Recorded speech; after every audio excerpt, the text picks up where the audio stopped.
Okay, so today we're going to dive into one of the most fascinating and, let's be honest, mysterious topics out there, the near-death experience.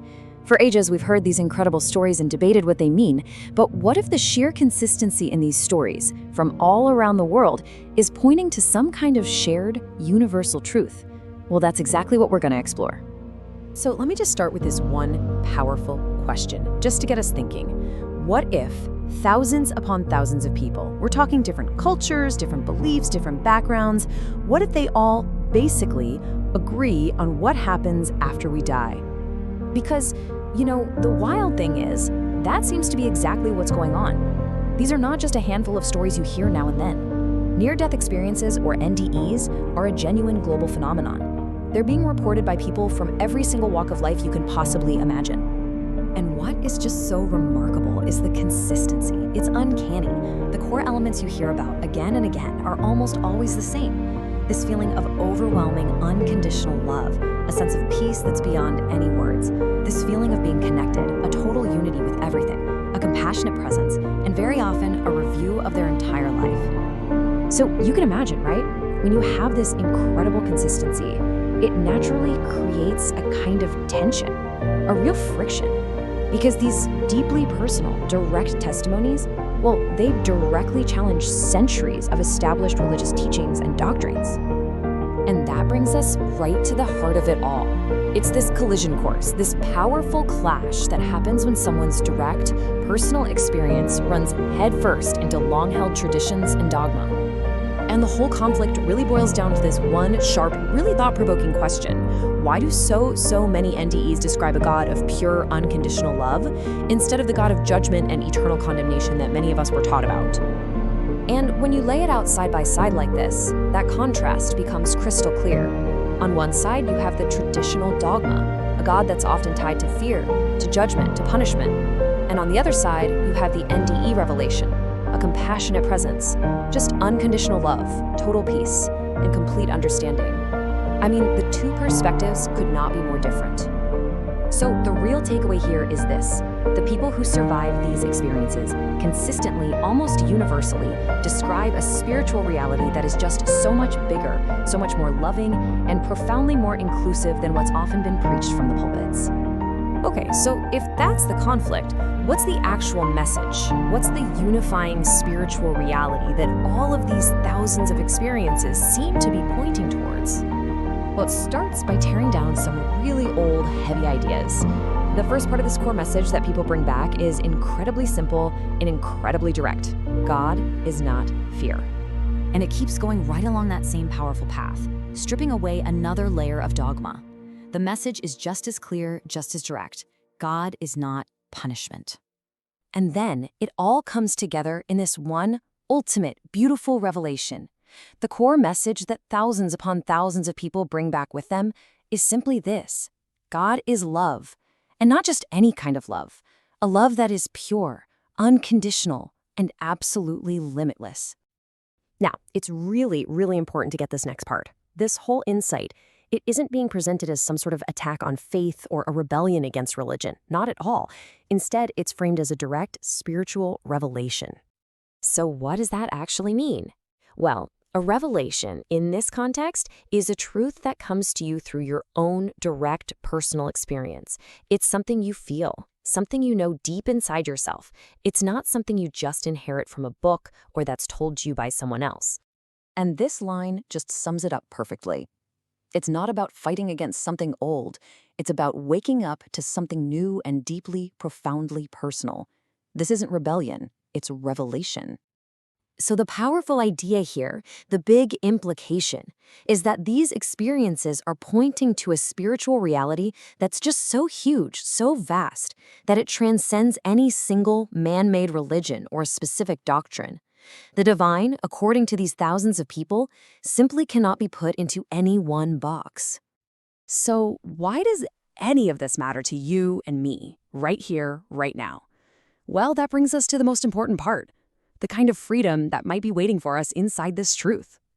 When you boil it all down, the key takeaways from this whole NDE phenomenon are deeply personal, and they're incredibly empowering. They remind us that, hey, we are so much more than just our physical bodies. They suggest that we're even more than our most deeply held beliefs. And they affirm that every single one of us is deeply intrinsically connected to the spiritual realm. And that right there, that fundamental shift in how we see things, moving from fear to love, from feeling separate to feeling connected, that is precisely why this conversation, this whole exploration, matters so much. It perfectly sets the stage for our final, powerful thought. So we'll leave you with this final idea that really encapsulates everything we've talked about, because when truth and tradition collide, it is truth that always sets us free. So, what happens when we die? I mean, for basically all of human history, that question has been left to faith and philosophy. But what if there's another source of information? What if we could actually learn from people who have, for just a moment, crossed that line and come back?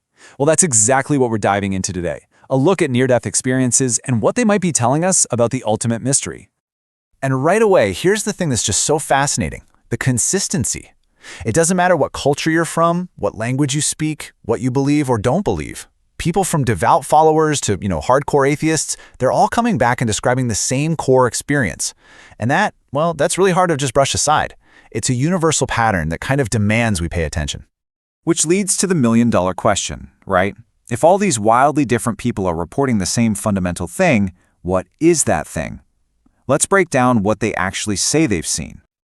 Okay, so first up, let's look at the common threads. These are the things that pop up again and again in thousands of these near-death experiences, or NDEs.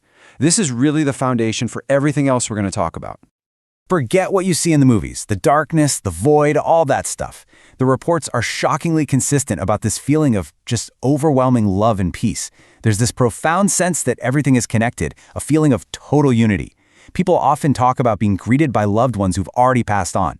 And then there's the life review. But get this, it's not a judgment. It's this incredible moment of understanding the ripple effects of your actions. And finally, they describe entering this dimension of pure awareness, something that our normal five senses just can't even begin to compute.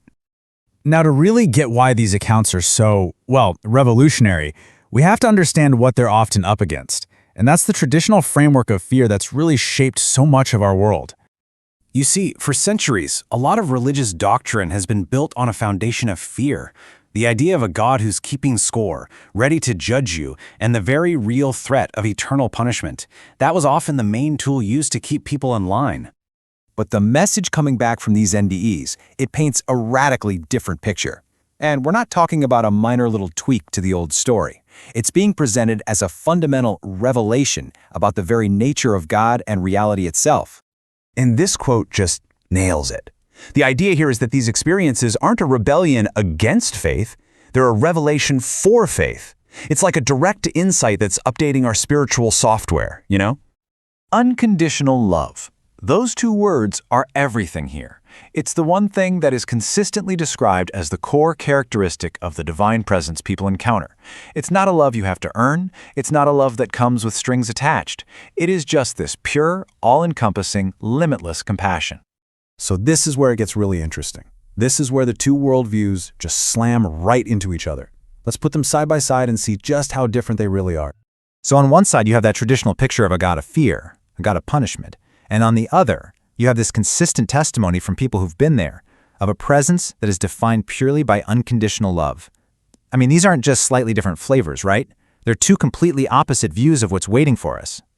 And the contrast just keeps going. The whole idea of eternal condemnation gets completely replaced by this experience of a life review. And the key part is, it's not a trial where you're found guilty or innocent. It's this moment of profound empathy. It's a chance to understand your life through the eyes of everyone you affected, to learn and to grow. And finally, there's this really powerful distinction. On one side, you have what you could call the man-made walls of doctrine and ancient interpretations. But on the other, you have a direct, personal, spiritual experience that doesn't belong to any one group or institution. So, where does all this leave us? I mean, if we take these experiences seriously, what does that imply for how we see the world and, our own place in it? Well, ultimately, what this all seems to be pointing to is a deeper spiritual reality that goes beyond any single religion.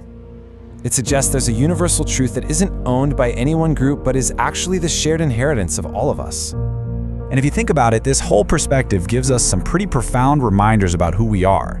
It suggests that we are so much more than just our physical bodies. We're more than the labels and beliefs we hold on to. And that every single one of us has this deep, inherent connection to a spiritual realm, whether we were taught about it or not. And if you had to boil this entire revelation down into just one sentence, this would probably be it. A simple, powerful message that just reframes everything. So, why are we even talking about this? I mean, beyond being a really cool topic, why is this conversation so important right here and right now? Because it leaves us with this powerful idea that the search for truth, even when it bumps up against what we've always been told, what tradition says, that pursuit is what ultimately sets us free. It's a path toward a much deeper understanding of ourselves, and maybe even the entire universe.